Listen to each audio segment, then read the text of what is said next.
Let me show you something about carbs that completely flipped the way I eat. I used to think cutting carbs was the secret to weight loss and health until the science literally slapped me in my face and then humbled me. Understand that cutting carbs was advice that I followed myself previously, and it felt right because, well, everybody around me was saying the exact same thing until I saw something in a Lancet study that stopped me cold. People who went low carb actually had higher mortality. And I remember thinking, wait, how can that be? Aren't carbs the enemy? Well, it turns out the issue wasn't the carbs, but what people swapped them for. People replace carbs with meat, butter, and heavy fats. But biologically, that's like jumping from the frying pan into the fire. The other thing is, not all carbs are the same. There are whole carbs and then there are processed carbs. And the difference between them is literally what we do with the grain. Let me explain it simply. Whole rice has a husk, it has a bran layer, and it has the germ. That's where the fiber and the nutrients live. White rice, it's the same rice, but it's stripped down, it's polished and left with almost nothing but the starch. The same thing with wheat. Whole wheat bread is the full grain, all layers. But white bread is that same grain minus everything that makes it good for you. So the problem was never carbs.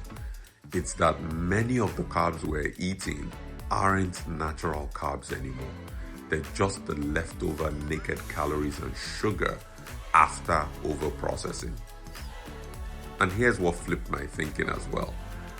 The longest lived people on earth eat plenty of carbs, but theirs still looks like the actual food.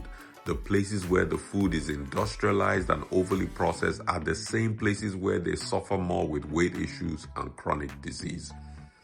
So now, whenever I go shopping, I'm asking myself one simple question. Does the carb still look like it came from the earth, or has it been stripped down to something my body won't even recognize? Remember, the body is meant to break down food and then absorb it. But if the food is already broken down to pieces and it's overprocessed, the body then just rapidly absorbs the sugar and the nutrients, building up excess of calories and sugar in your bloodstream, which needs to be converted to fat. If, however, you eat the form of the same foods that are closer to nature as intended, your body will need time to break the food down, allowing a slow and steady absorption into your bloodstream, avoiding buildup.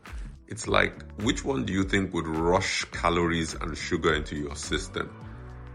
Drinking a glass of orange juice or eating the 10 oranges that juice came from? Eating whole carbs also means that most of the food makes it to the further parts of your gut, stimulating hormones like peptide YY, which lowers appetite. Also, it provides fiber that feeds healthy bacteria in your colon that creates antioxidants to put out the fire of inflammation. You go from processed carbs, brain fog, weight gain, and metabolic chaos to metabolic control and mental focus, inflammatory control, weight loss, and health gain. So for me, it's not about the carbs you cut. It's about the carbs you choose. What about you?